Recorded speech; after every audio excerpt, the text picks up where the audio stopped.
Hello, everyone, and welcome to this very special audio commentary for John Carpenter's The Thing. My name is Michael Felcher. I'm the owner and operator of Red Shirt Pictures, and I have with me today the film's co-producer, Mr. S.Cohen. How are you, sir?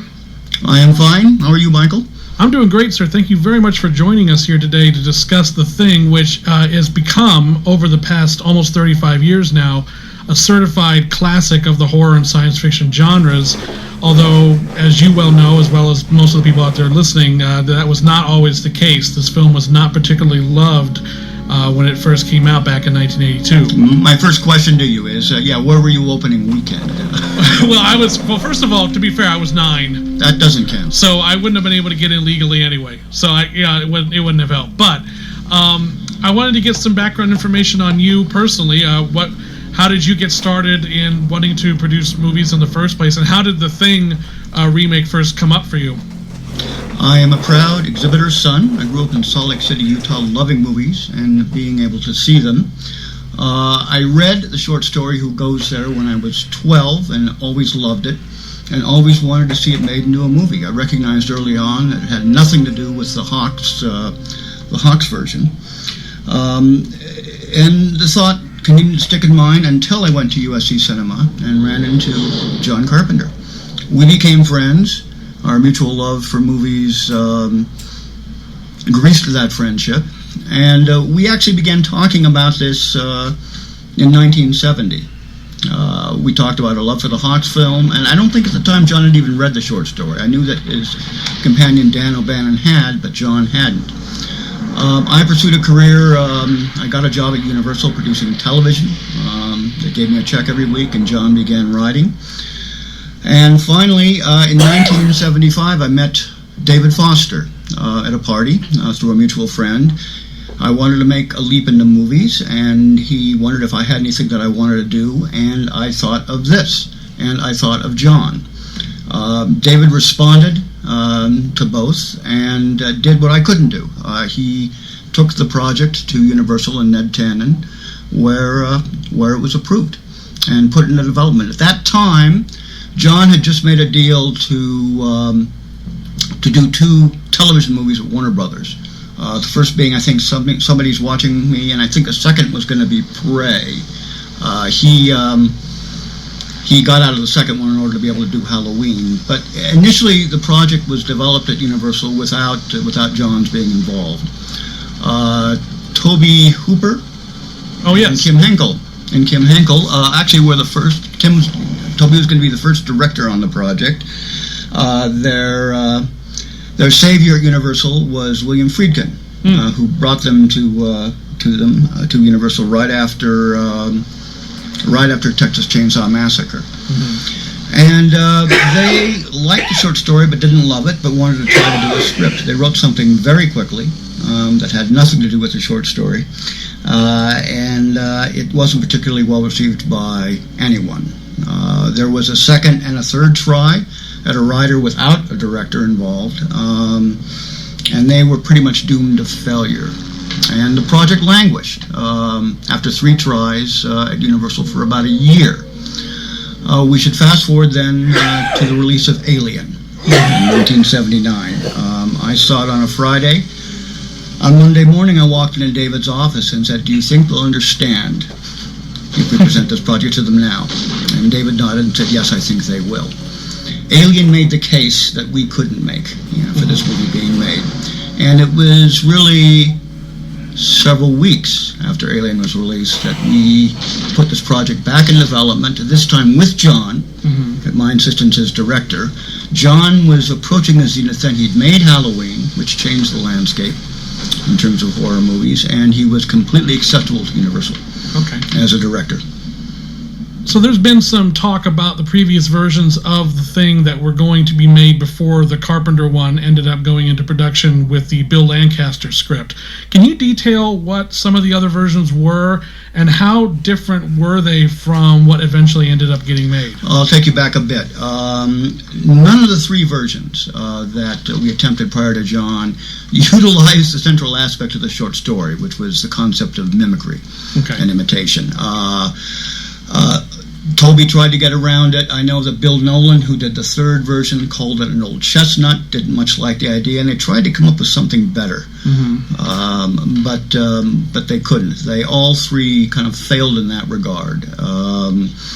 David Wiltse was a New York playwright who wrote the second draft. He was suggested by David Foster, and I've worked on something of theirs earlier, and really didn't much like the short story at all. And developed, I remember very little about the plots of any of these three.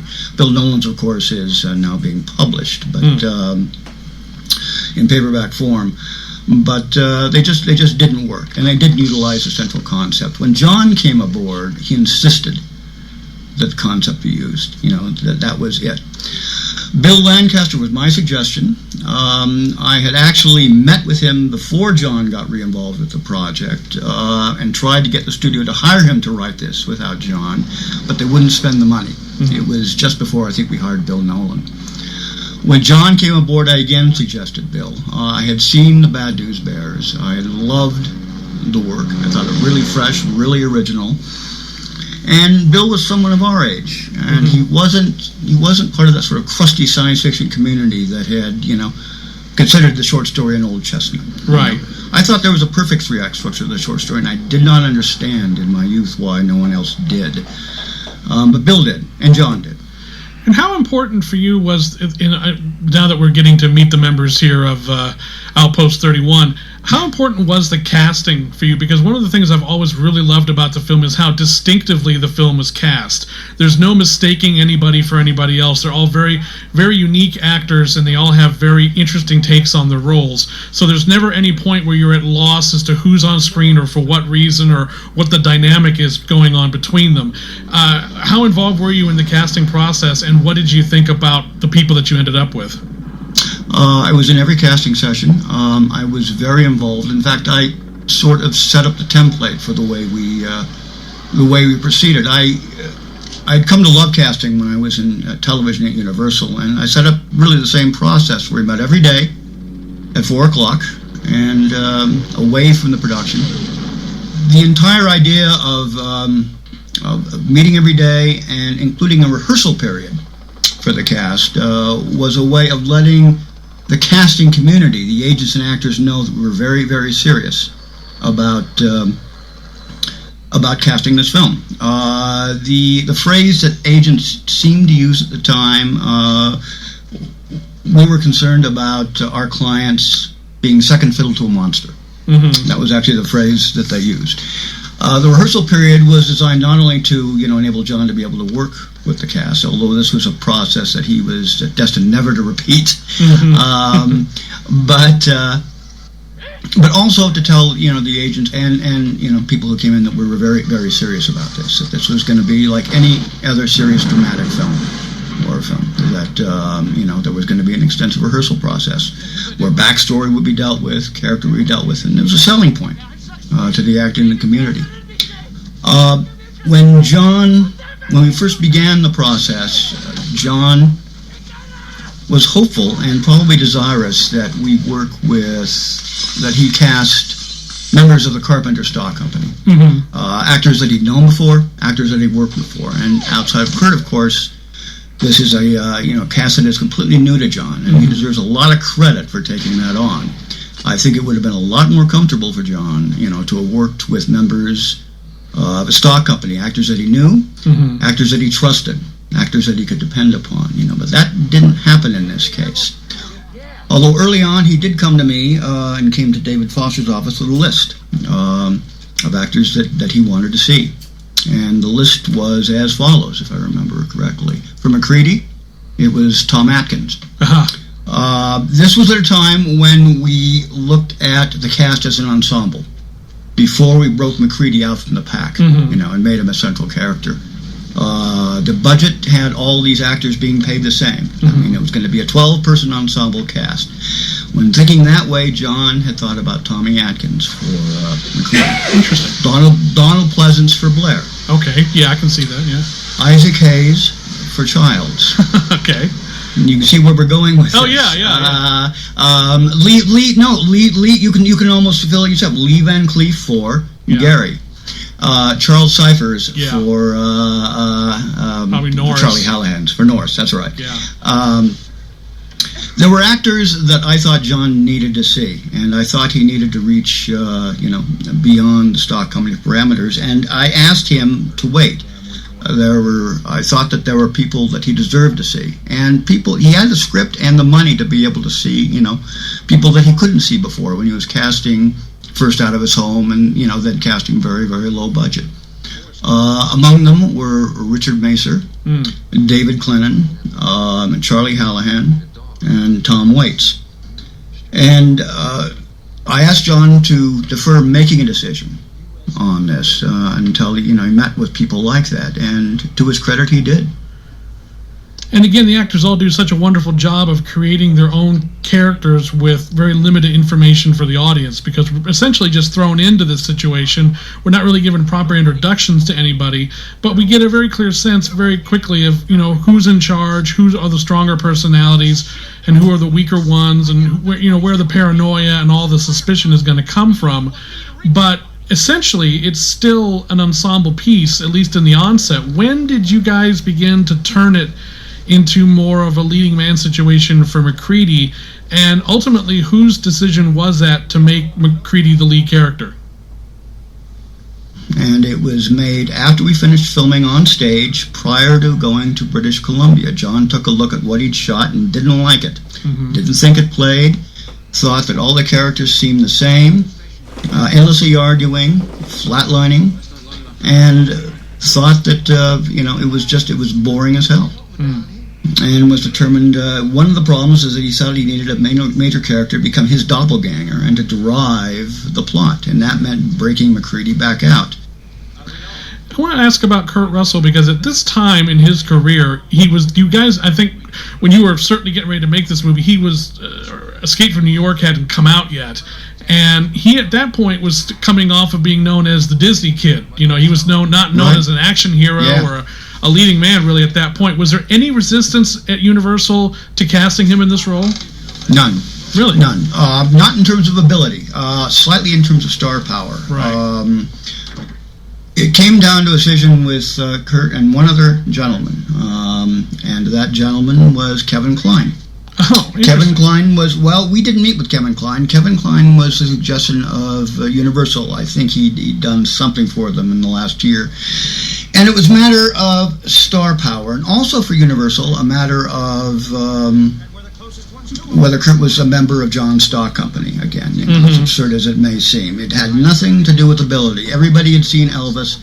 Everybody had known that Kurt was fully capable. In terms of the other actors and the feeling, Kurt's performance in this movie is one of the great marvels, I think. I think he is responsible now, only slightly behind John in terms of the film's success. Kurt was always in the moment. His eyes don't lie. I mean, he was able to just hit it and do it. And I think that, actors, and, when we assembled the cast, they were from varying backgrounds and various training methods. Right. The Actors Studio, Charles Hallahan came from the ACT. They would all tell you, that it doesn't matter what method you use to get there as long as you get there. Right. And Kurt in this film was always there. And everybody, I think, from the rehearsal period on saw that. And there was really, no problem with the blending of styles and mixing of styles. The way it worked with John was asked to meet with Kevin Kline, which he did. And then he was said, listen, the studio said, look, we have a slight preference, but we understand it's your call. John did think about it. When we were on the tarmac in Juneau, Alaska, ready to head up the slopes and out of phone contact, John told me that he'd finally made a decision to go with Kurt, and that was that. And there was no remonstrations. Everybody knew he was, no one knew, he would become as wedded to the film as it's now become. But that was just fine.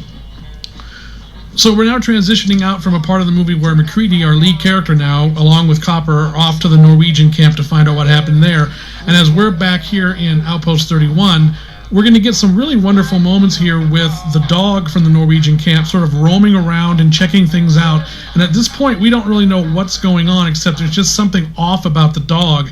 And there's some really wonderful bits of, I guess you could just have to call it acting from the dog in this scene, including this moment where he walks down the hall and kind of looks to the left and stops, and he goes into the one room with a person we don't know who it is he's going into, but he's going to most likely infect him at this point. I wanted to ask about the dog Jed that played the dog in these scenes. He's really quite remarkable and gives you some moments that I don't see many other animals being able to do, even with an experienced trainer. What was the backstory with Jed? Was he, I understand he was part wolf, part dog. Was that what it was? Half wolf, half dog. Both sets were built well ahead of time so that Jed's trainer, Clint Rowe, could work with him carefully. It was a matter of very, very, very intense rehearsal, conscientiously applied. That began.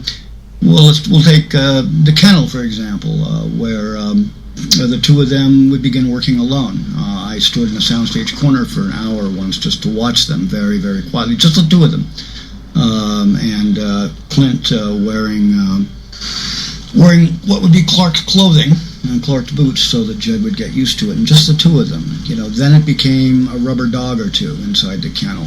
I can tell you that the one shot John never thought he would get. He was amazed about the quarter shot, but John never ever thought that he'd be able to get Jed to walk in to that kennel without acknowledging the other dogs, staring straight ahead and lie down to continue staring. John never thought he would get that in one shot. And by God, he was able to do it, even though we undercut it. Absolutely remarkable. Richard Mazer, who played Clark, came into the rehearsal process at a certain point in time, so Jed could get used to his scent, to his walking. So he became in the rehearsal process as well. It was painstaking work. And it was done by degrees, over a matter of days, and just unbelievable. I mean, we were shocked at how good it was. We know that he was well trained. We know that we gave Clint plenty of time to work with him and did it the right way, but we still didn't think we'd have the results that we did. I mean, it's absolutely amazing. I mean, it's one of the best performances in the film. Well, yeah, no, it is. Just so you know, for a couple of days while we were doing filming and rehearsing, very hot outside in Los Angeles in the valley at that point in time, and very cool on our sound stages. And for a couple of nights, Clint kept the kennels on one of the sound stages because they were refrigerated, which the dogs loved. Mm-hmm. And a couple of times I went with Clint in the evenings and took the dogs walking on the back lot on Western Street, along European Street, where James Whale shot The Bride of Frankenstein. And I looked down at Jed once, and I wondered if he was wondering if he could smell his predecessors there, Rin Tin Tin, Asta, wandering around the back lots in the summertime. I'm sure there's actually quite a bit of canine history up at the lot, the Universal lot. And so you're on the Universal lot in refrigerated sound stages, and then any of the exterior stuff we're seeing is shot up near Stewart, British Columbia, which, I would have guessed was the Antarctic anyway. But how do you find a location like that to reasonably duplicate the Antarctic? Because you don't want to go down there, obviously, and yet you still want to be able to have the resources available for your crew and for the equipment to be able to get out to the location and still have it seem remote enough. How did you settle on the Stewart, British Columbia location, and who was the one who actually located it? The location was found by our production designer, John Lloyd, who was tasked with the idea of finding snow. I mean, we needed snow in December, and it had been a light winter the year before, and it was anticipated that it was going to be a light winter that year. John began looking at Greeley, Colorado, and places in the States where The Thing from Another World was shot. Thought he could make them work, but snow was going to be a real problem. We were also tasked, Universal was in the midst of making a film called Ghost Story at the time. And they've gone back east, expecting snow, having found none, had a very expensive unit sitting around for about 2 weeks. Finally decided to make snow, made it, started to shoot, then it snowed. The snow didn't match the fall snow, and they ended up spending millions and millions of dollars. One of John Lloyd was admonished, whatever you do, make sure you can find a place where there's snow in December, which is when we needed it. And that led John farther and farther north to eventually the snowfall capital of the world, which was Stewart, British Columbia, which had everything going for it, including access, a road kept open by mine 24 hours a day, so we could always get to the set. And John discovered this wonderful location just off the mining road that happened to be on a glacier.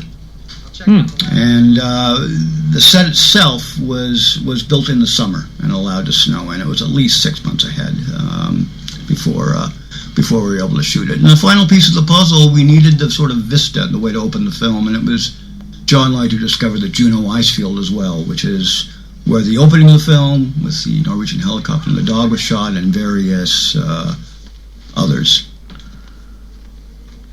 So now as we follow Copper down the hall, they're about to discover the giant ice block where the thing was once frozen.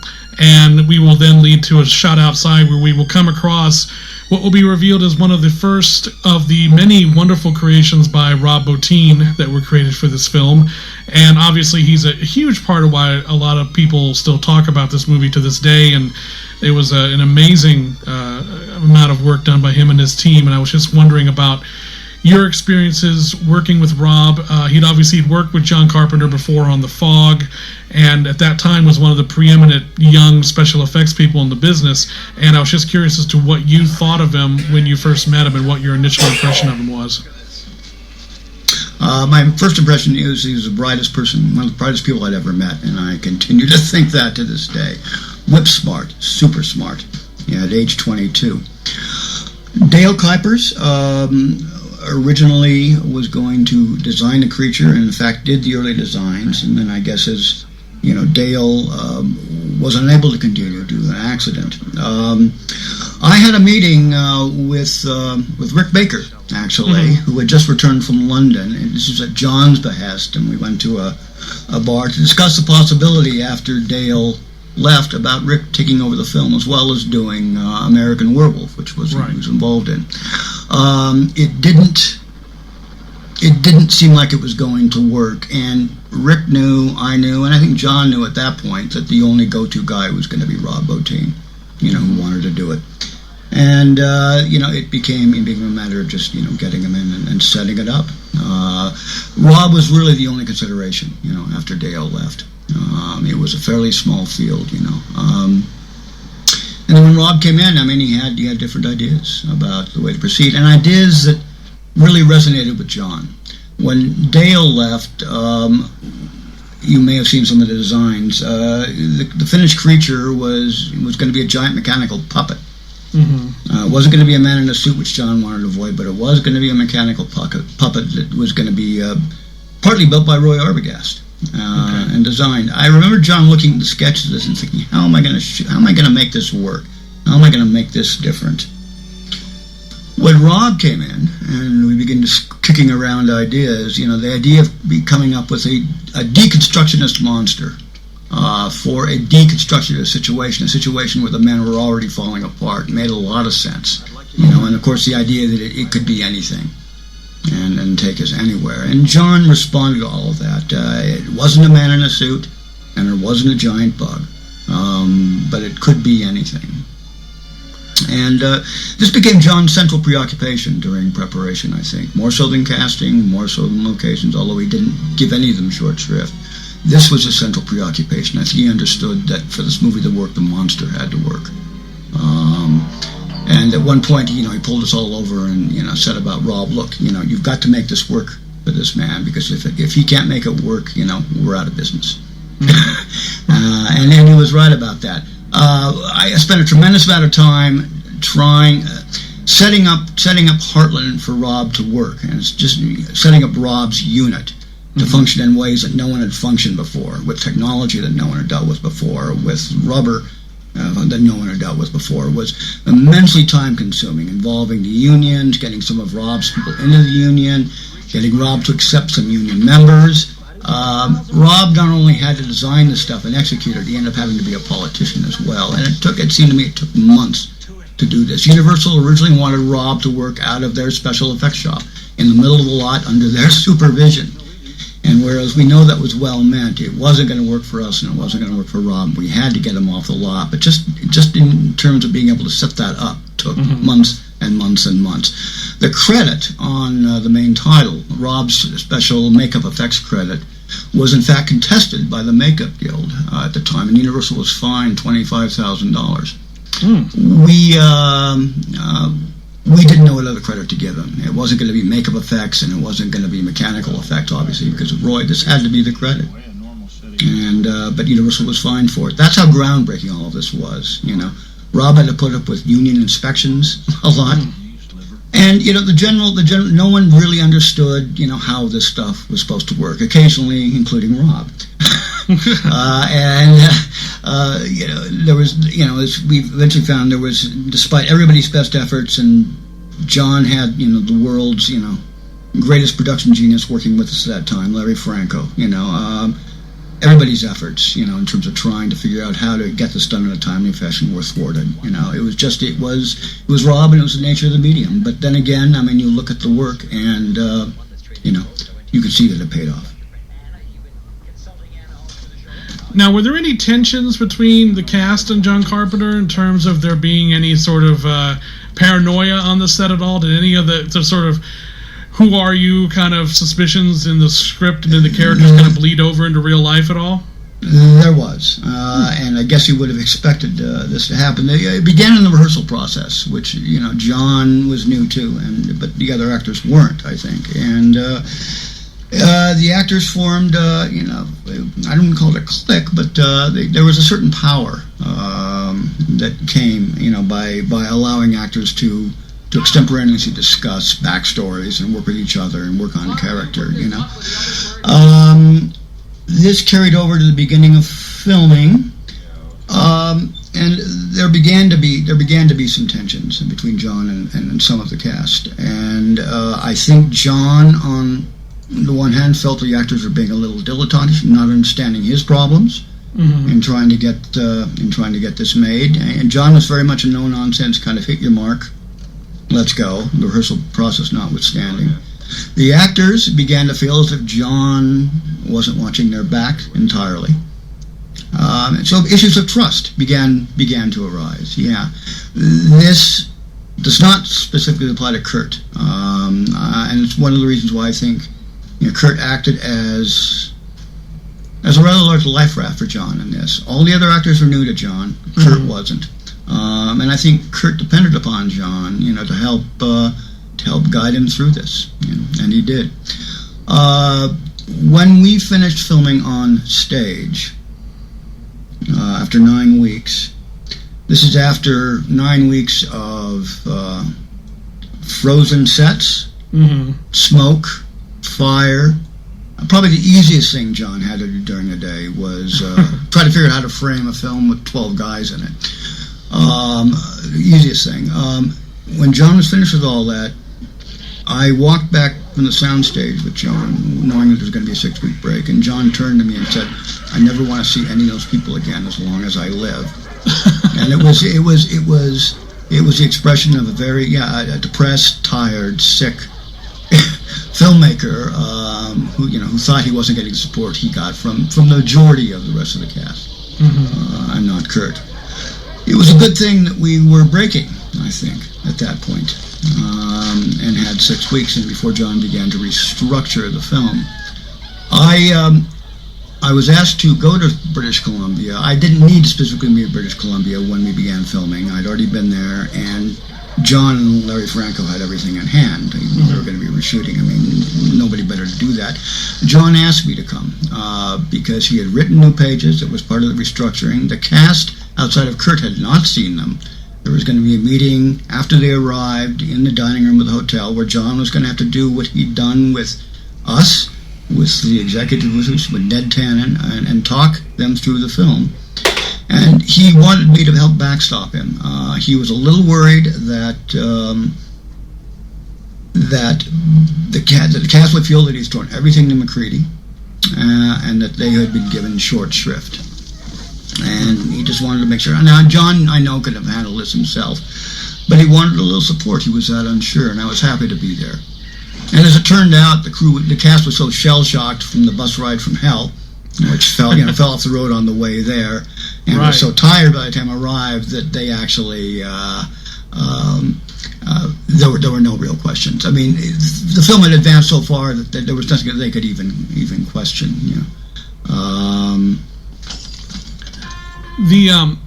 Also, with the effects, I was curious because the sequence we're watching right now is the infamous dog attack, which is, of course, the first time we've seen the thing in action. And wasn't this when, because this was coming at some point in the schedule where Rob was really overworked and Stan Winston came in? That's right. Stan Winston came in. The kennel set was built well ahead of time to accommodate actually Jed and his trainer, Clint Rowe. To be able to walk through very, very carefully what Jed was about to do, which is the most remarkable thing about all of this. So both this and the Outpost 31 sets were built well ahead of time just to accommodate that rehearsal with that dog. Stan Winston came in to do effects. Rob was all real burden. There is a shot coming up that was Rob's second effects sequence in the first unit, and the piece was not complete, and it's that blob-like creature that you see for a short time crawling up to the ceiling. Oh, okay. There's a shortcut of it. We're going to be coming up to it. This was unfinished, and this was a surprise to John, and it made him very unhappy. This is one point at which John wanted to show more of the monster, but couldn't because it was just unfinished. So John chooses the back angle here. I mean, it's coming up in a minute. Yeah, because it's after the claws go in, and then there's a back view and then there's just a very short cut, which is all John wanted to feature of it. He wanted to come around front and show a lot more of it as a transitional between the dog and the blob thing up on the ceiling. But he couldn't do that. It wasn't ready, and this was an early harbinger about how much trouble we were going to have shooting Rob's stuff on time. I mean, we knew. I mean, and here's the shot. That's it, and it's very quick. John didn't want to be there, or if he did, he wanted to be around front first, and he wanted to see more of it. But he didn't like what he saw, and so we didn't. This was mostly finished. This effect, you can see Rob's head in the back there.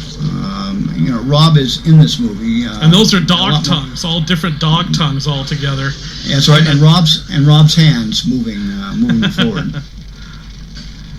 There's just so many little details in there. Every time I watch the movie, I'm just amazed by all the little different things I'd never noticed before. And I'm sure there were probably 3 or 4 more specific things Rob wanted to do with it didn't have time to do. I mean, that was always the MO. So, I mean, this was mostly finished. But that blob thing was completely unfinished. Yeah. Now, was Universal checking in on the dailies and watching the monster footage as you were shooting it? Not the monster footage. That we withheld from them. Okay. They were seeing everything else. There was an executive run every afternoon, and they loved what they saw. But what was not to love? Not the monster footage. This is a whole other area. John was patrolling the set. We had a still photographer working with us, but he was admonished and watched carefully by John not to take photographs of the monster. John really put the lid down tight on information escaping from the set. And this was, a pre-electronic time when you really did need cameras to photograph. I mean, you couldn't take something quickly with a cell phone and then upload it. John made sure, that there was nothing, coming out of that soundstage, which was closed for those sequences, to anybody. And the studio didn't see them. We told them how great it was, but they didn't see it.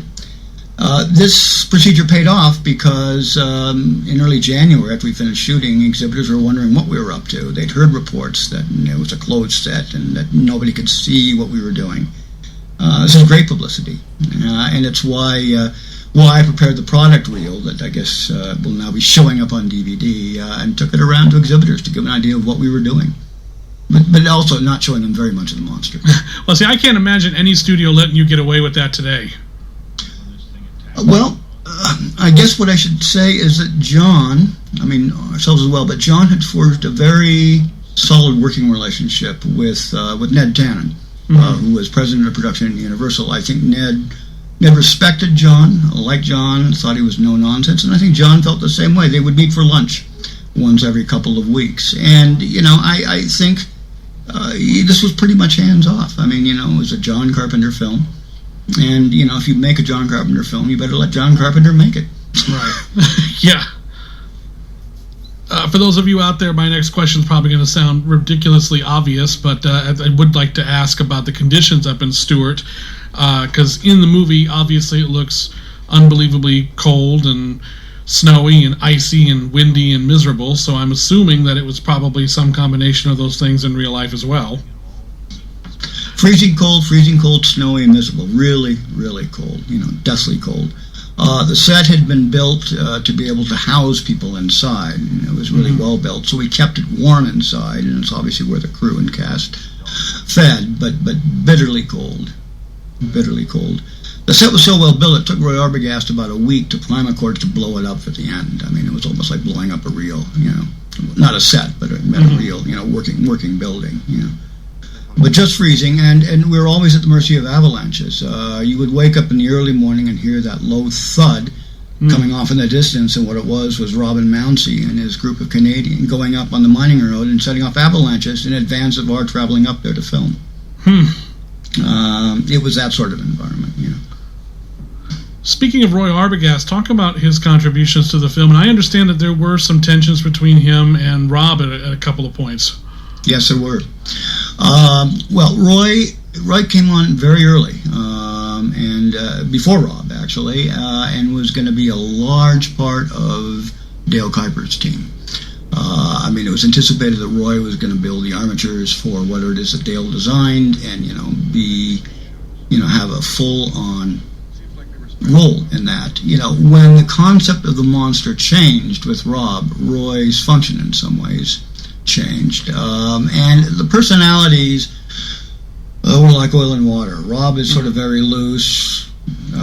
Roy is very controlled. The personalities never meshed. What really set Roy off, though, and I had to talk him into it early on, Rob had gotten the idea, in addition to everything else, that he could play Palmer.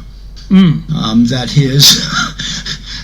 his work with John of the Fog and whatever else had somehow qualified him, to step into a major role with a half a dozen other world-class actors, and make a go of it, and still do the effects work in time.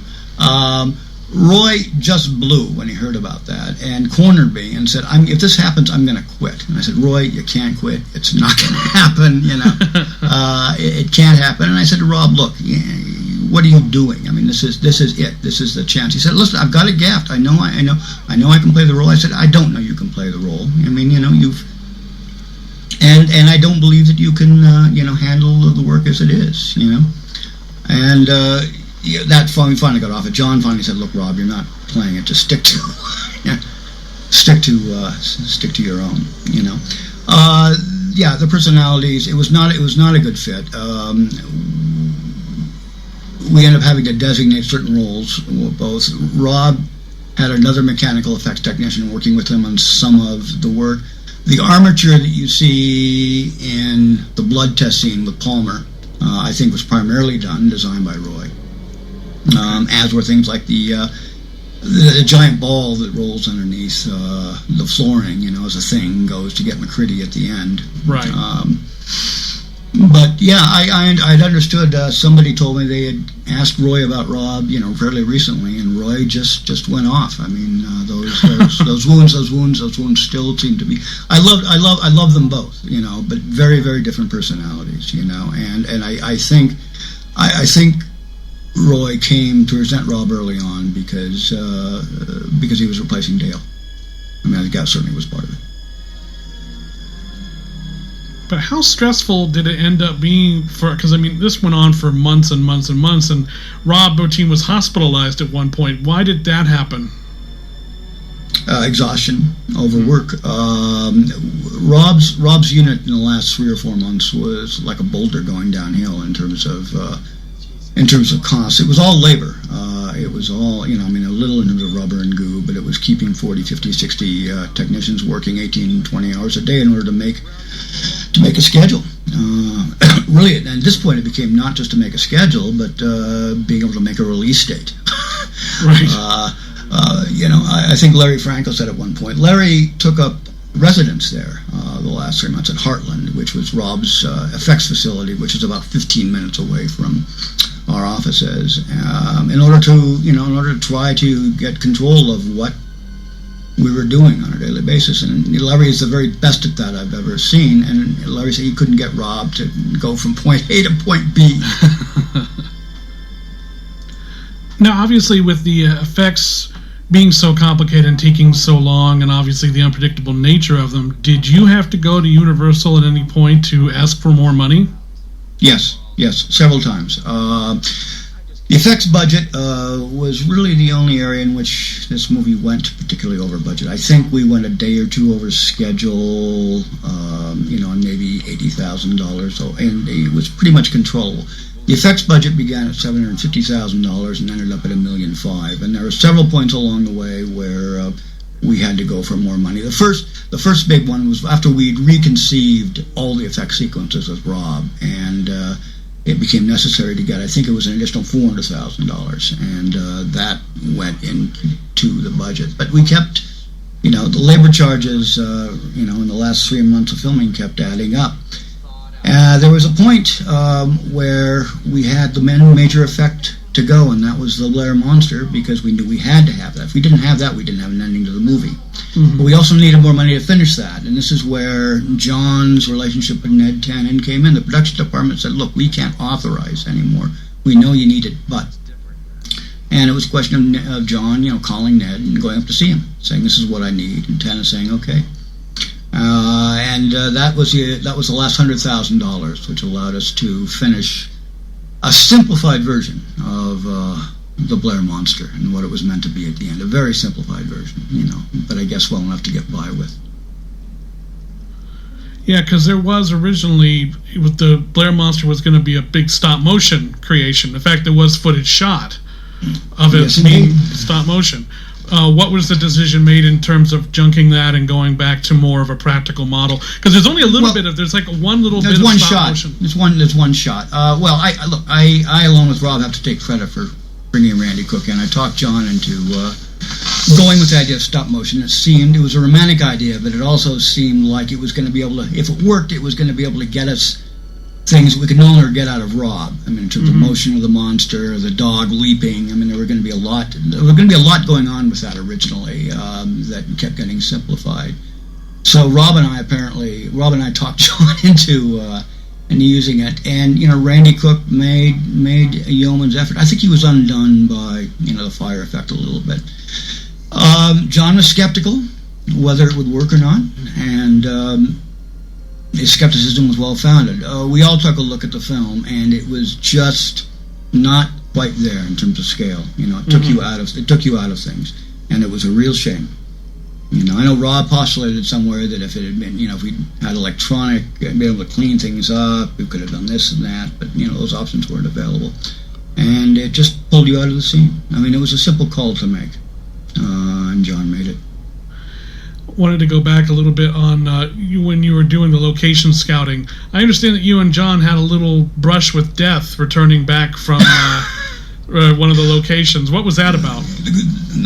We must be talking about the Grumman Goose. Yeah. It was actually coming back from a location scout, and we were trying to get back to Los Angeles. I remember it was like a Friday afternoon. We wanted to get back to Los Angeles for the weekend, and it meant that we would have to take this old kind of World War II seaplane out of Stewart Harbor and take it to Ketchikan, Alaska, where we would catch an Air Alaska plane down into Los Angeles. Mm-hmm.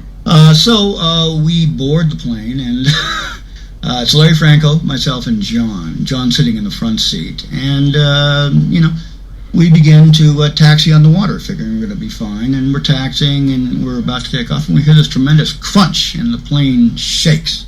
We're on the water, and what we have done is we have hit, as we're taxiing, another seaplane in the water, and the wings are one wing, our wing is like halfway cutting into the wing of the other, and one of the props on our was bent, so we look at each other and we figured, oh Christ, this means we're not going to be able to make Ketchikan, we're not going to be able to get back to Los Angeles for the weekend, we're going to have to spend the night up here. We watch the pilot, and he's taking an oar out of the the plane, and he's using it to push the two planes apart. Now he's going to start up one of the engines, and we're going to taxi back and have to get a hotel. Not so. Vroom! The engines take off, and John, I mean, this is all silent. I wish I could do this visually, but I can't. John just does this slow take, turns around to both Larry and myself with his eyes wide open, and then turns back and stares straight ahead. We're going to take off. Meanwhile, the plane is vibrating in a way it hadn't before. Including the cowling on the left-hand side. The plane takes off. John does another slow turn, look. Larry and I look with our eyes wide open, and Larry is mouthing, "Holy," and we go up. Now it's like a 10-minute flight to Ketchikan only, but the plane is rattling. John is staring straight ahead, occasionally turning. No one is saying a word to each other. Finally, I look down and I see the runway of Ketchikan, and I figure, well, we must be going out a little bit, then he's going to do a slow circle and come in. At that point, the plane basically drops out of the sky, and we're screaming straight down. It reminded me of sort of the Warner Brothers cartoons of the wings coming off the plane and everything else until the ground. This is what I envision happening, and we're screaming toward the ground. John hasn't looked back, but and at the last minute in the dive, we pull out, screeching and come in for some sort of a landing. We pull up to the terminal. John doesn't say a word. John gets out of the plane, doesn't look at anybody, starts running toward the staircase with Larry following him, and they run right into Ketchikan Airport and the bar. And then order a beer, and and it wasn't until they'd actually had a drink and they looked at it and said, "Holy fuck!" It really felt like we were going to die. Yeah, the flight from hell.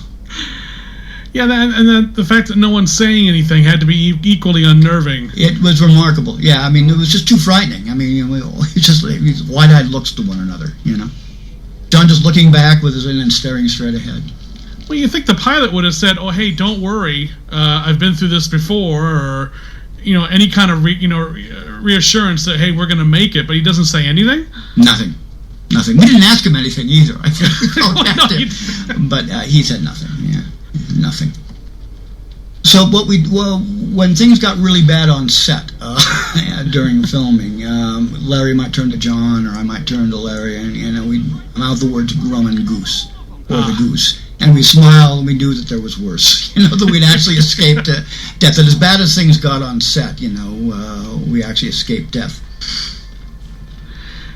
Now, this is going to sound like a very geeky question, because having been a Thing fan for pretty much my entire life, I've and many other people, I mean, there's whole websites and articles devoted to this, trying to figure out who was taken by the Thing first and at what point. And how long are we watching them on screen when they're the Thing and we don't know it yet? Have you ever thought about when certain characters became the Thing and when they didn't? When do you think Norris who was the first to go in your opinion? Blair. Really? Okay, now that's yeah. Oh no. Well, this follows the short story. I mean, this is what we wanted to do. I'll go back to what we thought of in terms of the short story. This was an intelligent creature. Crash landing on Earth, probably pissed off as hell, as McCready says, who has the power to mimic, but also, has a plan, and the plan is to figure out what the hell is going on and get the hell out of it. It has nothing to do with world domination, unless it has to. It just has to do with getting off of this isolated base. It develops a plan to become one or more of the men, and find out what's going on, get them to fight among themselves, and basically absent itself by locking itself up in a cabin and building a spacecraft to get the hell out of there. So Blair was always, we think, one of the first people. Now, the film was designed with all the transformations to happen off camera. Right. Nothing was meant to happen on camera, and we didn't really, plan on knowing who was who and when was when. It just didn't matter. There were no clues to identity. No clues to identity planted in this movie. The movie was not designed to work this way. It was designed to be seen by an audience once, and of course, as we know, we failed at that fact. A world in which this film was going to be parsed reverse, run again and again and again, as flattering as it is, looking for is something we didn't envision. So there are no minute clues to identity. Just not the level in which the film worked. It was on a macro level. The transformations were all supposed to happen off camera, and you could guess in terms of who's who. We didn't really have, a large. We knew that it happened to Blair early on. So Blair was transformed when he was, I would assume, after the scene where he's watching the computer simulation, because it wouldn't make sense for him to be the Thing at that point. Well, it could be. That's an interesting question that you bring up, because that scene is a new scene written by John and placed there. And was that to give the audience, okay, here's what this thing can do? The stakes. Yes, okay. What it can do and what the stakes are. And to remind the audience again and again and again, that was really one of the reasons John restructured the film, to make sure those points were absolutely crystal clear to the audience. That's a new scene, really, made out of whole cloth, that came from an earlier scene, which has just had a bit of Blair looking concerned at some information on the computer and sort of slowly putting things together. This scene now occurs much later than it normally did, and it was written by John to include all that information. Using Blair looking at it, I think it tends to put the audience on Blair's side. This wasn't there originally, and makes it more human. So your notion that the transformation happened after is probably a fair one. We knew that he was we're following the line of the short story here. Blair goes berserk in the radio room in order to absent himself, in order to get him out of there, isolated, so he can do what he needs to do and let the men fight among themselves. Blair is a creature during the radio room. That was always our intent. He was probably a creature much earlier on than that, but that scene that you referred to, I think, tends to confuse the audience now, because of the need for John to make it clear to an audience what was going on, and using Blair as a character. I think it puts the audience on Blair's side and confuses that through line. So it's interesting that the reshoots and the added material would sort of affect when, internally you thought certain characters were transformed and what ended up happening to them. And in the case of a character like Fuchs that is played by Joe Polis, his death was dramatically different. In the final version of the movie, they just sort of stumble upon the charred remains of his body and kind of theorize as to what happened to him. In the original version of the film, or at least in one of the original cuts, then there's actually still some photos of it floating around. He's impaled on a shovel. That's right. In a room that they come across at one point. I think Palmer opens the door, and there he is on the back of the door. What happened there? What led to the changes in how Fuchs was killed? Two reasons. A, John didn't like the shovel, and didn't think he shot it well, and didn't think it meant much. But also, it happened in a location as part of a set that we had cut as part of John's restructuring of the film, which was Child's underground greenhouse where he was growing pot. All of those character considerations that John had shot McCready with the blow-up doll, all these moments that were in the script, they disappeared quickly after we finished shooting on stage. Anything that didn't have to do particularly with story and the storyline went, and that was part of it. So obviously, if we never went to the set before, you weren't going to be able to reveal Fuchs' death. So Fuchs became one of a number of characters who received, we rewrote and we worked multiple deaths. Bennings was 3 times. Now, you said Bennings' death was different. I've seen some footage of Bennings walking in the kennels at one point, looking in, that I couldn't figure out when that would have occurred in the movie.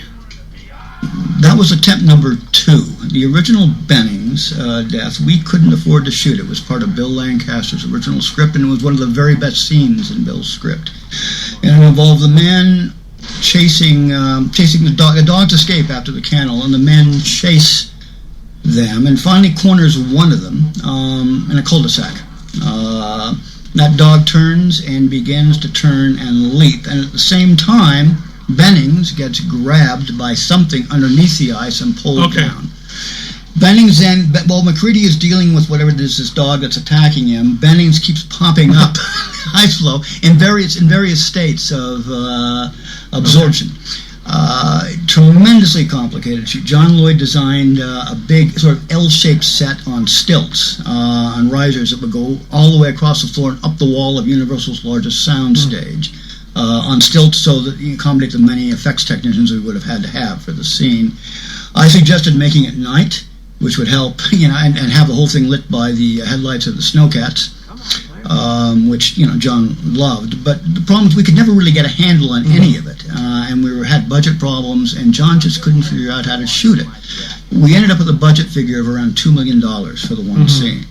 And it was just one large effect scene too many, and so we cut it. Universal was upset that we cut it. Our favorite scene. I said, "Well, give us the money." He said, "No, that's okay." It would have been an entirely different, a separate unit, really, effect, and like a month's prep to do it right. But it was a great idea, a sensational idea. Number 2 was a money-saving way of offing Bennings, and John did shoot this. Bill Lancaster wrote it. And it was a scene you referred to. It was a Halloween scene, really, where Bennings is stabbed in the back with an ice pick by an unseen assailant, who, by the way, was supposed to be Blair, although you would never see him.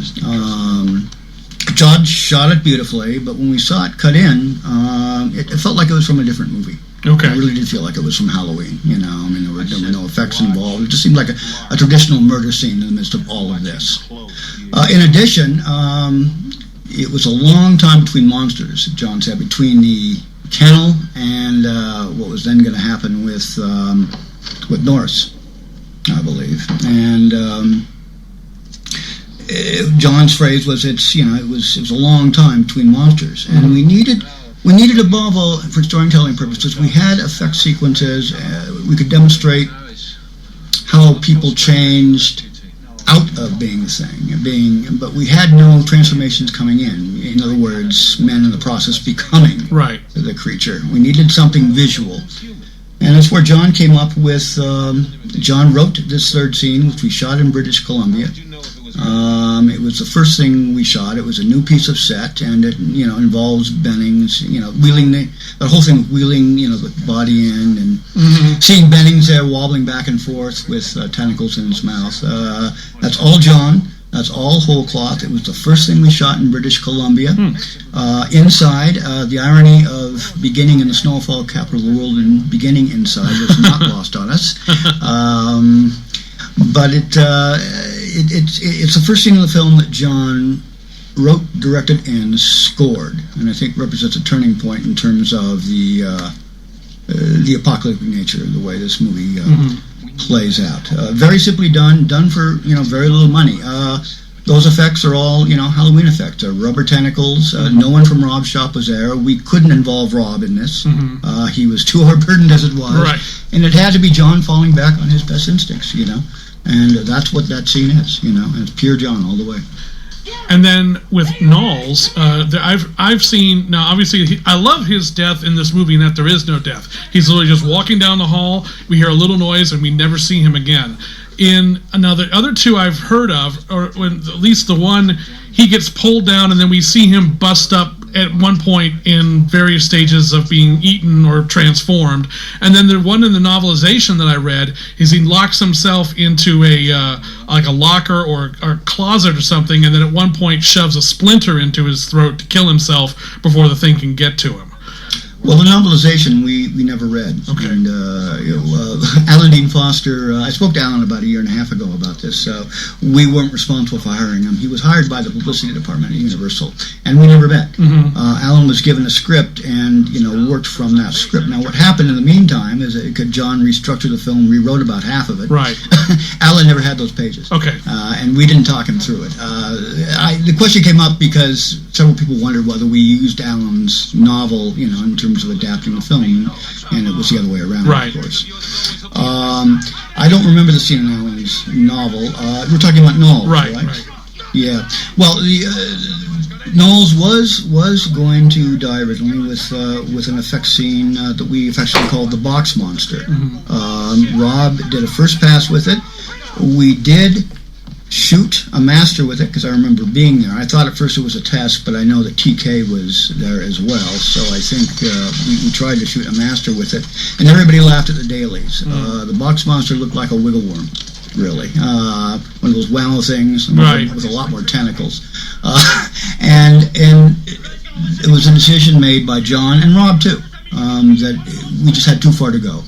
with that particular effect, and that we'd better, at that point, begin to apportion all our resources into Blair and the Blair Monster, which is really what it was about, and, how many filmmakers do you know that can, have, I think not one, not two, but three characters just walk off, to their disappear unassigned deaths? Remarkable, Well, I forget the exact term that Ann Bilson uses, but John has turned the screws so tightly at that point on the audience that you could have somebody reading a phone book, right. Tension.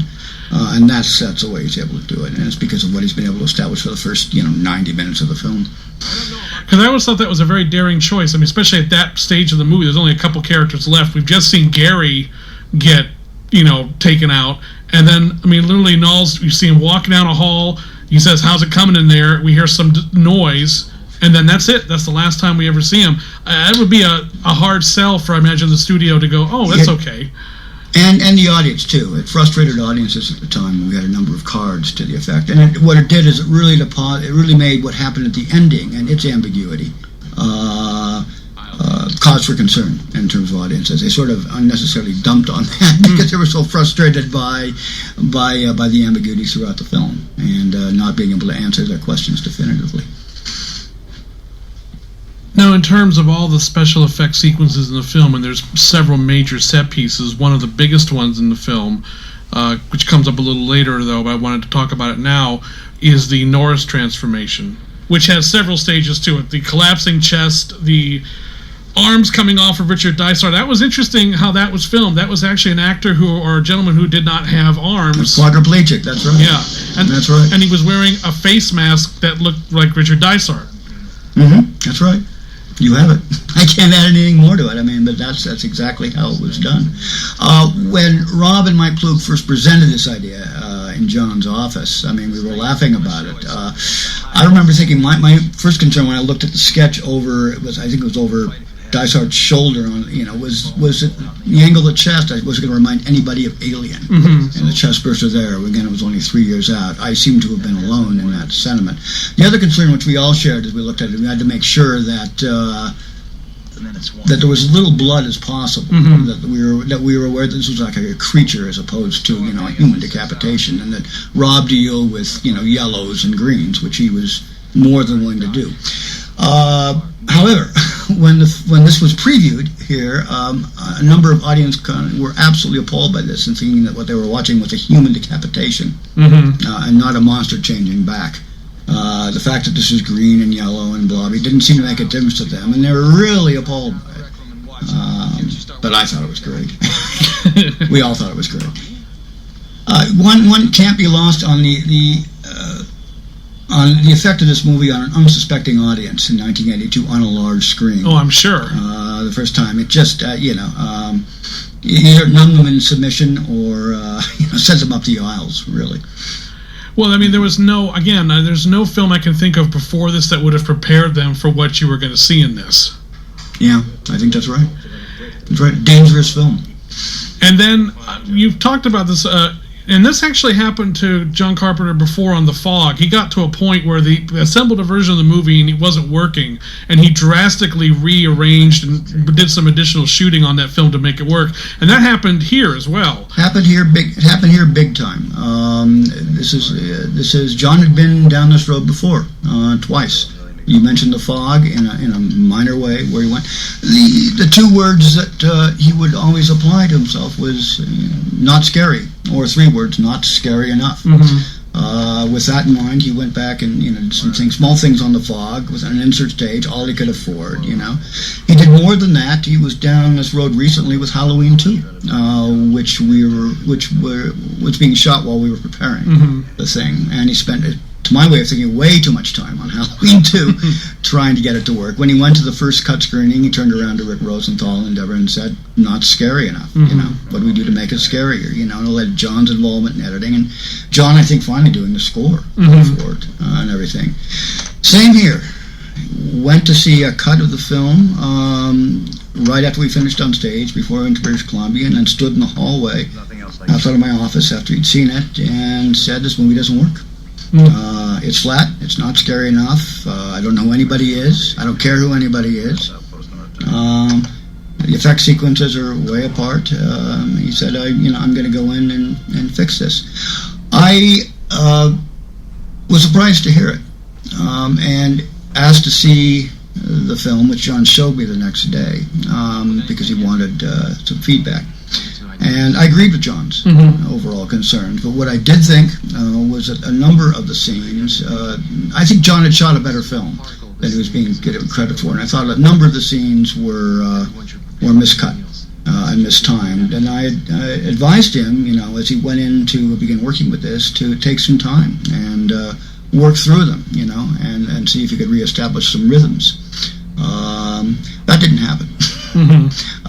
He was very ruthless with his own work and very sure of it, and these scenes began being dropped whole cloth in order to tighten and frame the film, and it was part of a major restructuring effort that took about 25 minutes.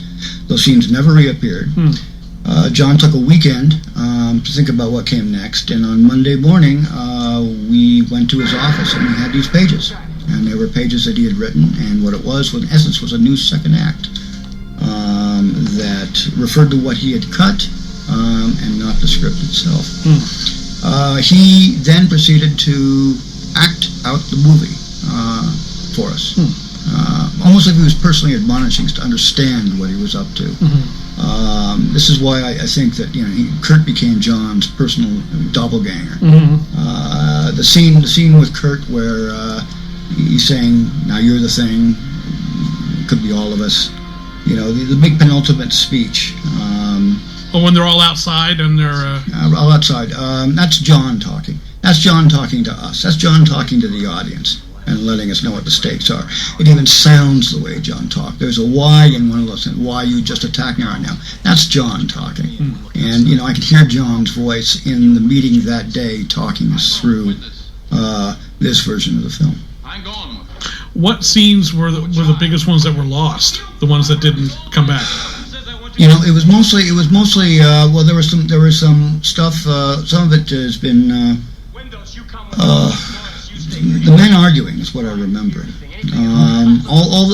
First of all the scenes with men doing anything other than staying with the story were gone. I said McCready and the Blow-Up Doll, Child's in the Greenhouse, any of those sort of humorous touches.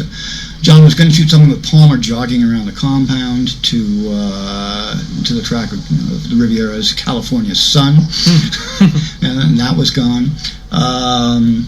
And a lot of the men arguing, basically. A lot of head ends and tail ends of scenes, were gone. Now, the score for the film is another area that I wanted to get into, because obviously Carpenter, being an accomplished composer and musician in his own right, would have been logical for him to have scored this film himself, but obviously with the demands on him, there might have been some pressure for him to alleviate whatever responsibilities he didn't need to have at that time. How did the discussion come in for him to not score this, and then how did Morricone come into it? The suggestion to use Morricone was mine. It came out of our mutual love for his music, and John and I were friends. We talked about these movies for years and years. John had first refusal right contractually to score the film. I was concerned. Well, first of all, we began having conversations about the music early on, and we both talked about the need for a more expansive score, a score that had not just electronic elements but symphonic elements as well. And this meant, John teaming with somebody, or handing it off to somebody else. As we began to talk about it, John also received word that another project he'd been developing for Universal, Firestarter, had been greenlit. John began actively preparing Firestarter at the same time. We were finishing up work on The Thing, the special effects. John was also learning to fly a helicopter, having fallen in love with them while filming, and the best kind of proto-Howard Hawks sense, instead of a motorcycle, decided he would learn to fly, and he did. John was also turning down John Landis to do an episode of Twilight Zone. He was working with his friend George Romero to help him make Creepshow. John was really, really busy, and I worried and wondered whether they're going to have the time, to do the music for this. When I suggested Morricone, he said he'd think about it, but he held his own counsel until we started filming, actually, and then he authorized me to begin, a real search for somebody. We checked Jerry Goldsmith out, who John loved, and we all loved.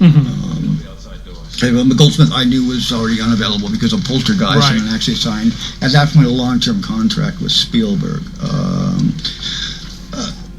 What I envisioned with Morricone was if not master and student, it was John taking the next step. And what I had in mind was a very romantic notion of John working hand in hand with one of the world's great composers to come up with something that was a synthesis of their two worlds. It's really what I had hoped and wanted to happen, and I worked very hard to make it happen. Morricone. I was in British Columbia, as I mentioned, with John for a few days. The reason I left British Columbia was to come back to run the film for Morricone. He was in town finishing White Dog for Sam Fuller, and was due to go back to Rome. And John authorized me to run the film for Morricone in the evening without his being there.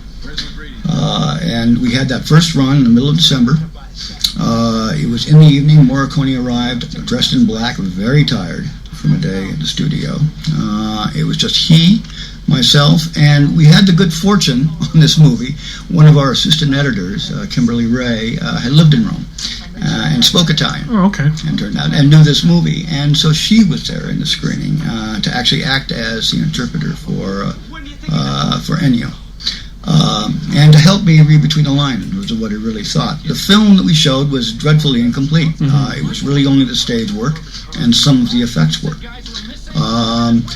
And we could tell he didn't like it very much, but we asked him to think about it. I drove him back to his hotel, the Chateau Marmont, and there were very few words exchanged. Of course, he wouldn't translate what little there was, but I could see he was just dead tired. But I had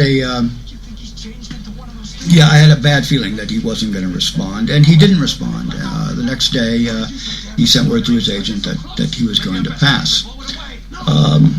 I didn't like that answer, and I didn't tell John that he passed. I decided to make another try at it, and I went down. I found out through his other interpreter he was using, a woman named Wanda, what his favorite wine was, and I went down to the liquor locker on Sunset Boulevard and bought a case of it. And I walked it over to the Chateau Marmont, and I wrote and gave him a very nice handwritten note asking him to please reconsider. John Carpenter would love it. We would love it. Went back at the same time, called, I don't want to name drop, but I called an old friend that I knew, Bernardo Bertolucci, who was in Rome at that time, and I explained to him the situation. Bernardo offered to call Ennio on our behalf and suggest that he considered doing the film. It'd be a great favor to Universal, blah, blah, blah. And Universal liked the idea. The backstory, they weren't opposed to John doing the music by himself, but much like with Kevin Kline, they said, if you can find somebody you'd like to work with and makes sense to you, we will pay for it. And maybe that's what you want to do. And if you don't like it, let's throw it out. And start over. I mean, you're in control. You're the composer. And, the idea was sold to John on that basis. I said to John, look, this is a free roll of the dice with the studio's money. If, you'll have control. If it doesn't work, then, you'll pick up the slack, which actually is, in a sense, exactly what happened. What I got wrong, I misunderstood the extent to which the language barrier would be a problem. Oh, okay. And also the uncomfortability that John had with the entire situation. I mean, it was really good of him to go forward with it. Morricone, after all of this, after said, well, listen, if you come to Rome and meet with me, I'll see what I can do, which is as close a commitment as we can get. So in early January, John agreed to fly to Rome for a weekend and meet with him. John was sick with a cold, which he was often during this movie because of the sad. We all were, actually. And I was sure at the end of that weekend was going to say, nah, let's just not do this. But he didn't do that. There was one meeting in Rome. John was shy and very uncomfortable. It was a meeting in which he basically said to Morricone fewer notes, which was a terrific note to give. My expectation upon our return, and what I'd set up and wanted to set up, particularly with our assistant editor who spoke Italian, was that I envisioned there to be some communication after that between John and Morricone for those few months, but there wasn't. There was just the one meeting, and there was no more conversation between the two of them until Morricone showed up in early April with the two electronic pieces in the suitcases. The plan was to do the electronics in Rome and do the orchestral work back at the studio in Los Angeles, and that he would record the pieces in his suites because there wasn't enough film to spot when we began the process. So he would do it that way. We worked very hard during those few months. We did these as the cuts got updated and effects got cut in, and the outdoor footage got cut in. We sent those cassettes, a 3/4 inch, through the pouch to Morricone. It was a big mess. We had to time code them. They had to be converted to PAL, and I have no evidence that he ever ran any of them. I think we did send him the script, much like Tarantino did, translated into Italian, and he had that. But what he did really on his own, and really outside of those, that one short conversation with John. Without conversation, I think it was an uncomfortable marriage. It really wasn't a marriage, actually. But and then after on the scoring stage on the day that he did the orchestral stuff, John arrived late. John Carpenter was never late to meetings or anything else, but he was late to the scoring session, and it gave you a sense of how uncomfortable I think he felt the idea of turning this process over, even if it was Morricone, turning his process for the first time over to somebody else. I mean, he was really, really uncomfortable with it. And after he curtly thanked Morricone on stage, he disappeared for the weekend. I mean, I knew what he was doing, and so did he. And it was to take care of things that he couldn't, get from anyone. On the scoring stage that day, John was always worried about the music being scary enough. And having music to drive the film, which is really what he ended up providing, and he did it, in a very quiet way. He didn't develop a secondary theme. I mean, it doesn't interfere with anything Morricone does. It's just basically a series of tones that work out very well. I mean, he was wise in that. But I think it was a terrifying experience for him. What some people get wrong who talk about this is that nobody was intent on replacing John. If I hadn't been able to make the situation work with Morricone, then John would have scored the film. I mean, it was that simple. There was no other. It was a saying. If you find somebody that you admire, that you want to work with, great, we'll pay for it. But if you can't, then it's you. But this all stemmed from the fact that I, was worried about John. As he said, when he has to, he did his scores from movies because he couldn't afford anybody else, and because he was fast and cheap. What I didn't want for this film of John's was fast and cheap, which is where Morricone came in. Now, when it comes to the editing of the film, the ending of this movie has become famous because it's not only does it leave a lot of questions unanswered. Your two lead characters, we don't know, is either one of them the thing, are they both the thing, or neither one of them the thing, but it's also not exactly a happy ending because chances are these guys are going to freeze to death out there before any rescue gets to them. And even though it fits the movie perfectly, I mean, the movie hints very early on that this movie is not going to end well for anybody. Was there any resistance from the studio in terms of that ending? Tremendous resistance from the studio. After we filmed it, it's funny that no one said a word. It was written that way. No one said a word as we went into production. We had no notes in the studio when we went. But yes, a tremendous concern. And it was the subject of. It was after the preview. It was something John was asked to look at very carefully. Sid Sheinberg, the president of Universal, not the president of production, was at the first preview and and thoroughly disliked this film, and in particular the ending. His categorization of the ending, he said, "Does anybody in this movie win?" And no. Well, that was the answer. Yeah, but we didn't give him that answer because we knew what it meant. Right. John promised that he'd go back and look at this again and see what we come up with. The first preview in Las Vegas was a disaster, and at this meeting after, the first question that was asked of John is, can you trim any of the effects footage? John had a speech ready for this, and delivered it, so he's saying, they had to be this strong. It's the only way this movie would work.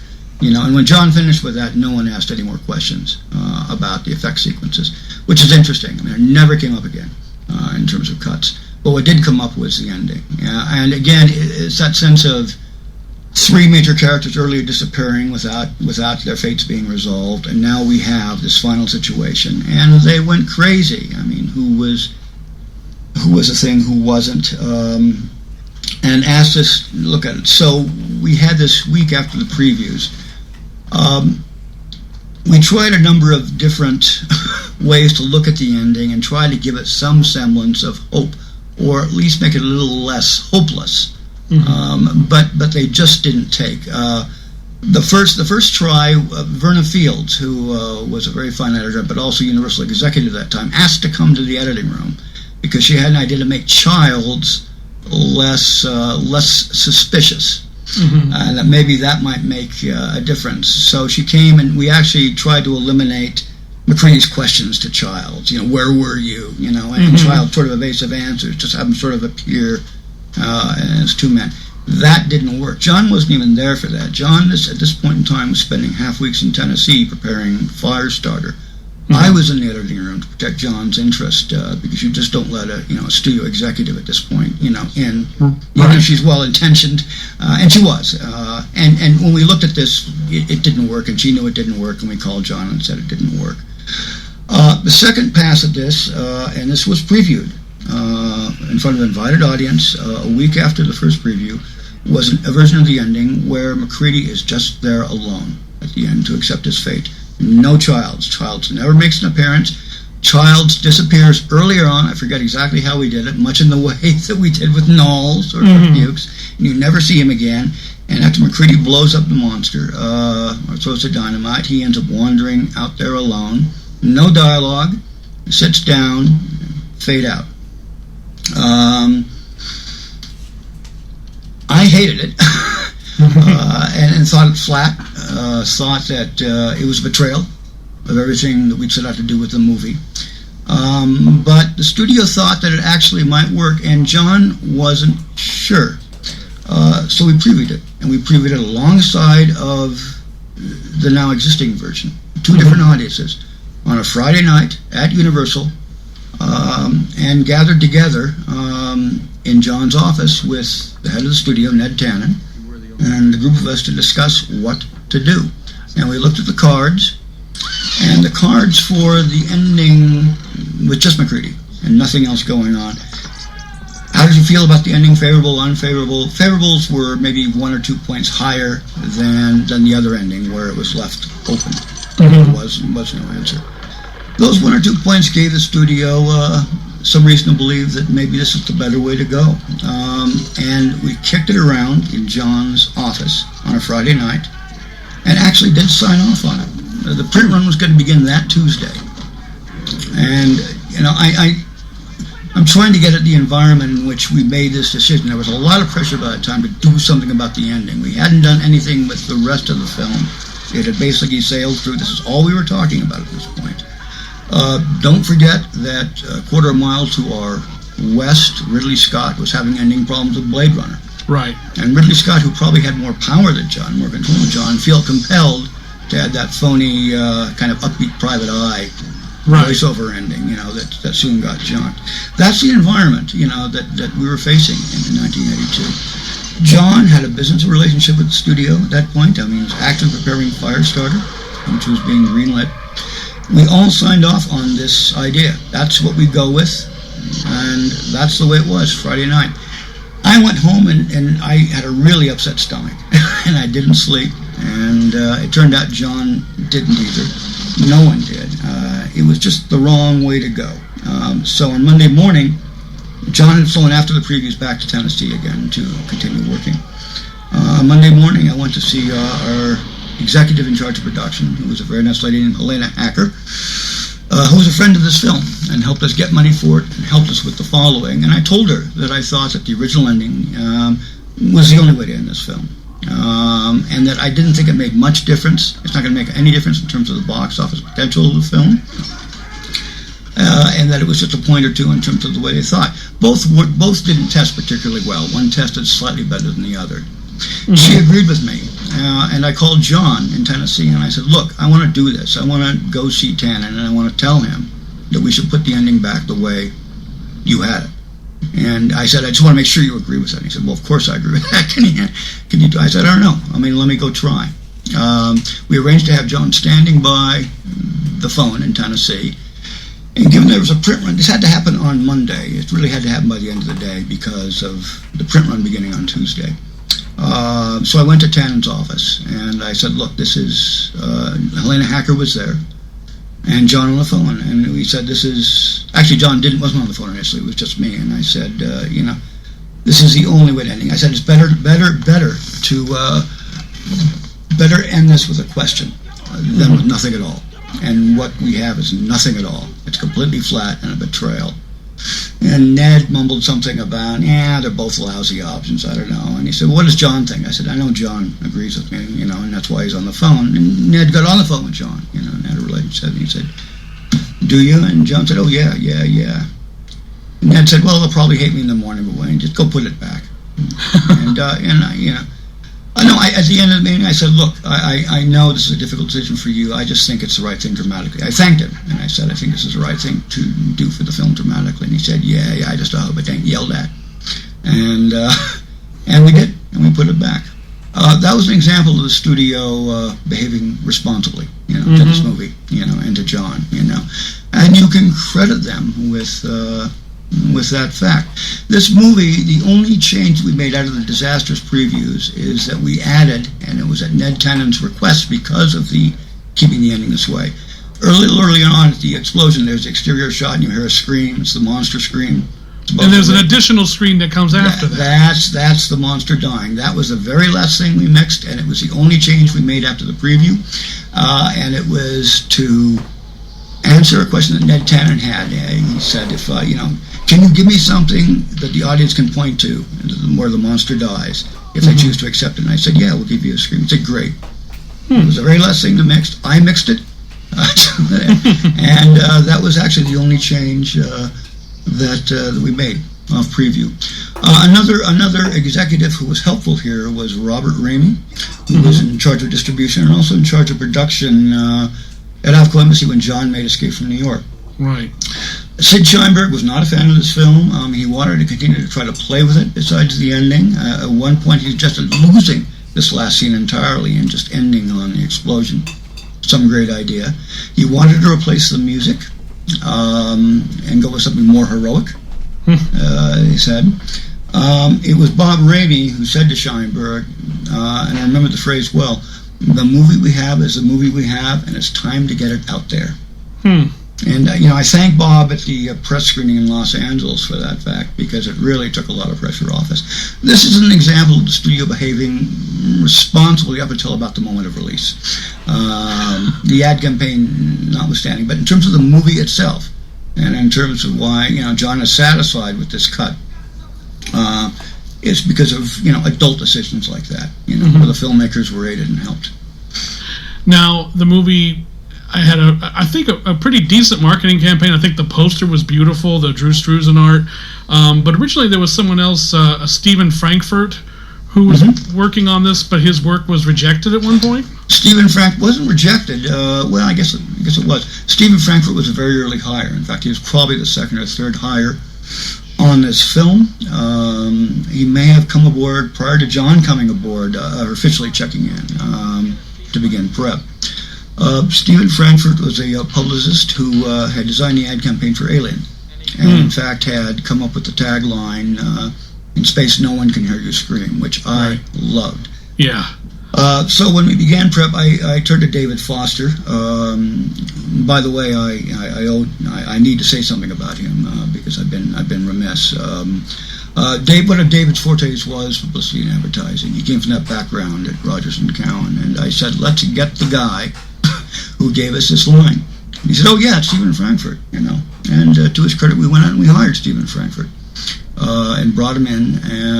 Frankfurt wanted to try and change the title of the film early on. He tried to advise the studio that it should be called The Thing, that it should go back to Who Goes There.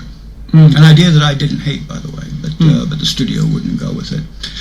And it was Frankfurt who designed, along with his company, the very earliest teaser that some people now see, and came up above all with the tagline, "Man is the warmest place to hide," which I loved and thought perfectly encapsulated the film. And we're working along the lines of a beautifully designed black and white poster with that tagline.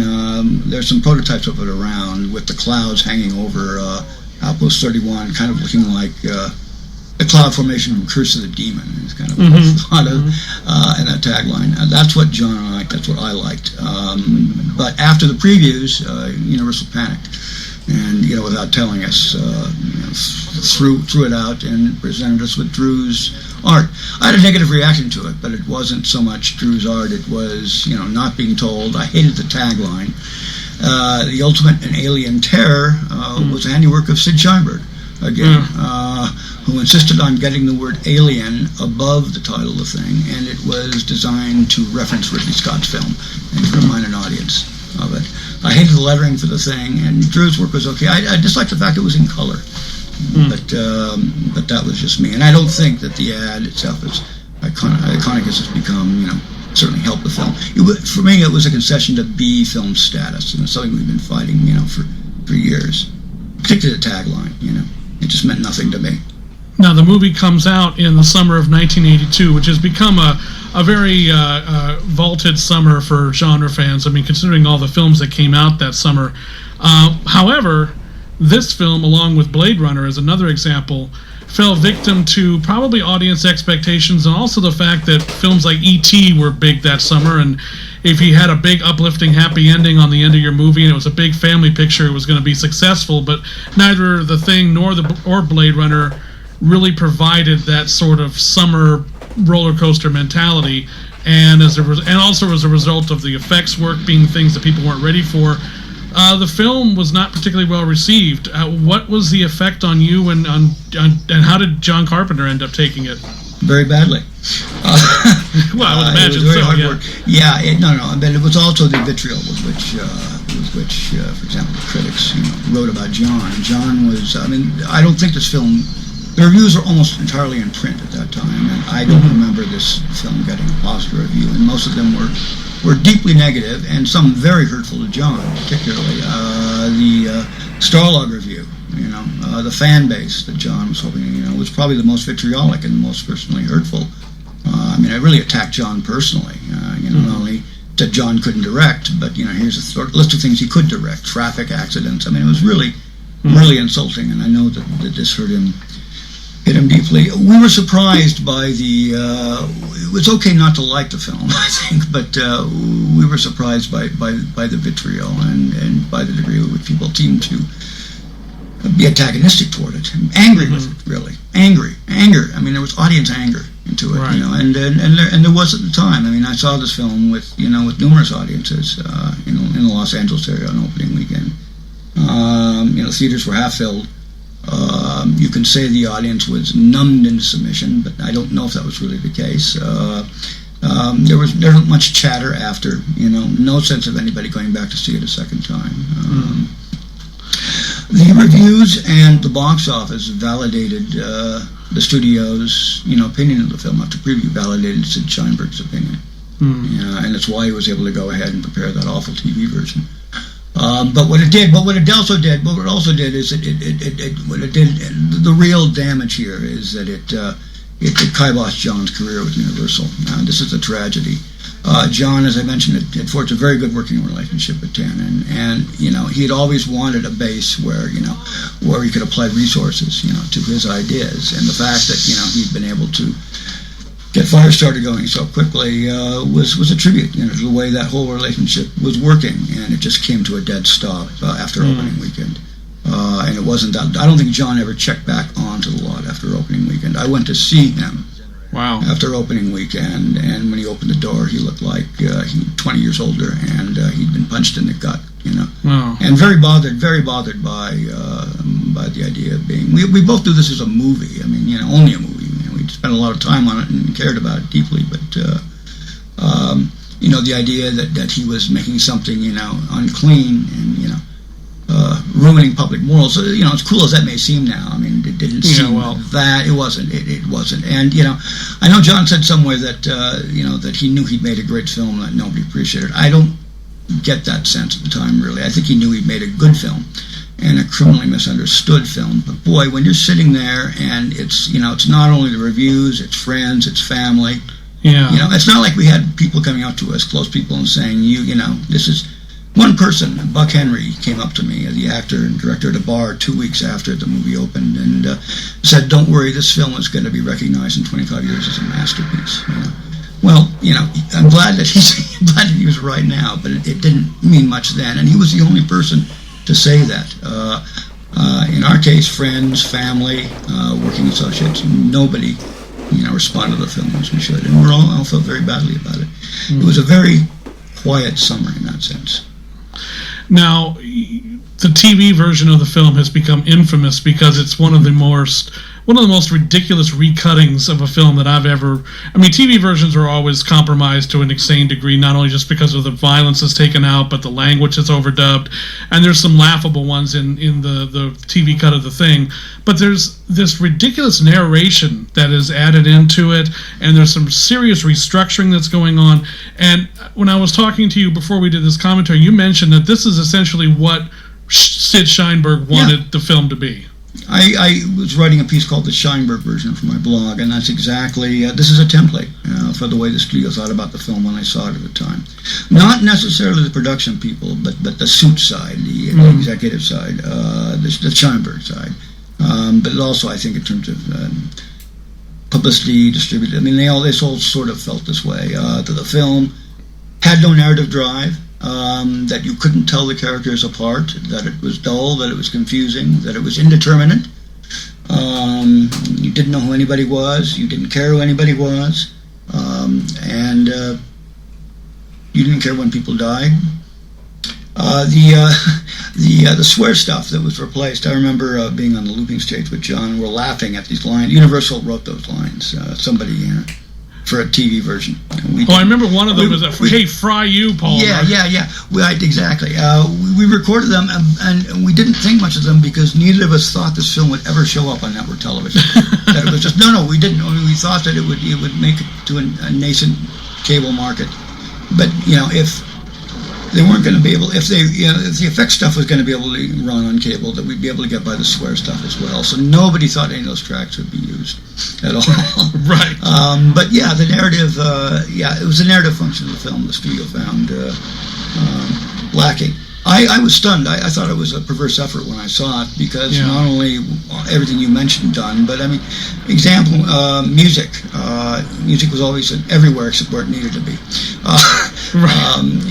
Music. We had music when the helicopter was eventually going, to the flying saucer, set the mood. They take it out. Why? I don't know. And then they put music in the blood test scene. Right. Which if ever there was a scene, it's the one scene that John really. It's the one scene that made John want to make this movie. I mean, as he said later, and John went through most of those scenes, by the way, as fine-tuning them as an editor himself. I mean, by himself at the movie all of, and nobody else, and he would go up and get the trims himself. I remember sitting there and watching him do this on the blood test, and never happier when he was doing this. If ever there was a scene that didn't need it, it was that, and it completely ruined the pace. It seemed perverse to me. Right. Making changes for the sake of making changes, almost as if they were really angry, what it is we were up to. And don't forget, this occurred about a decade later. The television version, and it was made for CBS television. Yeah. Didn't air until 87. April of 87, I think, and it's 5 years after release, and the film was still too dangerous to run. Affiliates were given the choice when it aired of airing it either in prime time or late night. Most shows late night. The film was still too dangerous to put in prime time, even in that form. You look at there's a clip floating around on YouTube of John Carpenter promoting the thing on David Letterman. It was the only televised interview we were able to get for John. It occurred at 1:15 in the morning. Right. With an edited clip, heavily edited clip from the kennel. And Letterman's reaction to that clip, with his face screwed up and that's horrible, was the audience reaction to the movie at the time. Paul Schaefer didn't bother to look at the monitor in black and white during the clip. That was the reaction. Now, the film has gone on to become, over the years, has been reappraised, and certainly fans have, the critical and, I would say the public tide of the movie is completely turned. It's now viewed as one of the greatest sci-fi horror films made in the last several decades. It's just, right. it's a classic. It's an absolutely certified classic. So much so that Universal decided to do a sequel to it a few years ago that would be focused on... So I've heard. Yeah, so I've heard. So you've never seen it? I did see it, yeah. No comment. What we have a question about it, or whether? Well, I was just curious because obviously you being a producer on the film, did they ever come to you to talk to about it, or was it just no? I had absolutely nothing to do with it. David Foster, one of our former partners, his name is on the film, but basically had nothing to do with it either. I know that they didn't talk to him and didn't let him do the set. It was all their own doing, and that's okay with me. We had nothing to do with the film. John wasn't talked to, and nor was I. Was it surprising to you that it's just like, oh, here, boy, how do you like that? Years ago that we were pretty much pariahs after making this movie, and now they're making another one. Well, we were aware of the upcoming reputation. I thought somebody was probably going to get around to it sooner rather than later. I never thought our film needed a sequel. It was certainly not planned. We were accused cynically, part of the problem with the ending, of setting ourselves up for a sequel, and that was definitively not the case. Right. John didn't want to go near a sequel. We wouldn't know what the story would be anyway without getting into the same dramatic beats. My feeling is always that the story's been told about as well as it possibly could be by John. There really is no more plot. You could do more plot as they try to do with the new film, and call it a prequel or whatever. But the dramatic beats are basically the same. Right. You need isolation, you need containment. Only so much you can do. And then what do you do with the effects and the character? So I wasn't surprised that they attempted it. Popular culture regurgitates everything every 3 decades anyhow. Sure. So it was sooner or later. I'm sure there'll be another version coming along in another 20 years.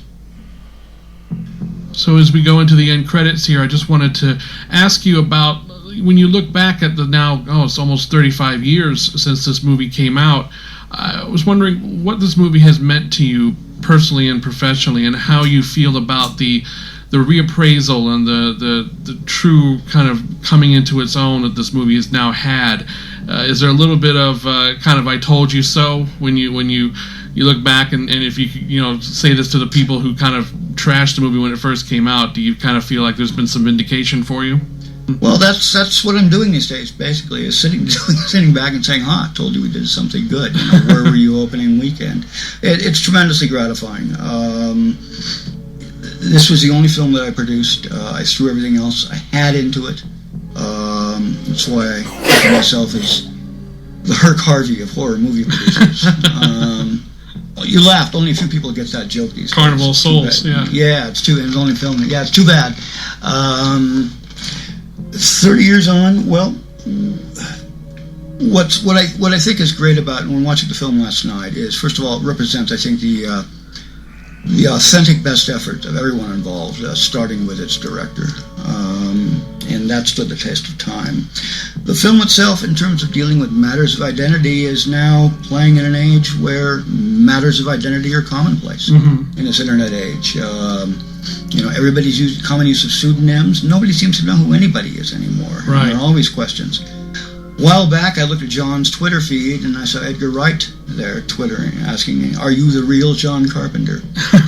Well, I guess that's a question of the age. Is it the real John Carpenter? And am I the real Stuart Cohen? Are you the real Michael Fulcher? And how do we know? Maybe it's a blood test for movie producers.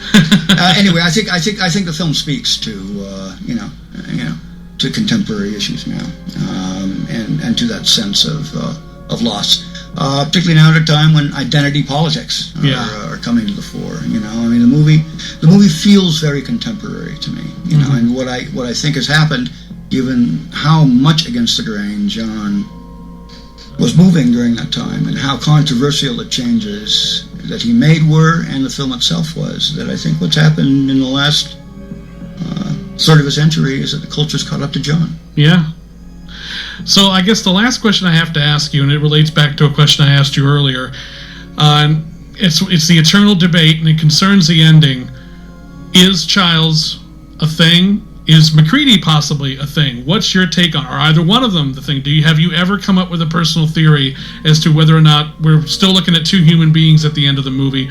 I subscribe to Bill Lancaster's idea, and again, it's only an idea because he wrote it to be deliberately ambiguous, and there's plenty. There's a case to be made for everyone. Bill thought neither. They were both human at the end, and I subscribe to that.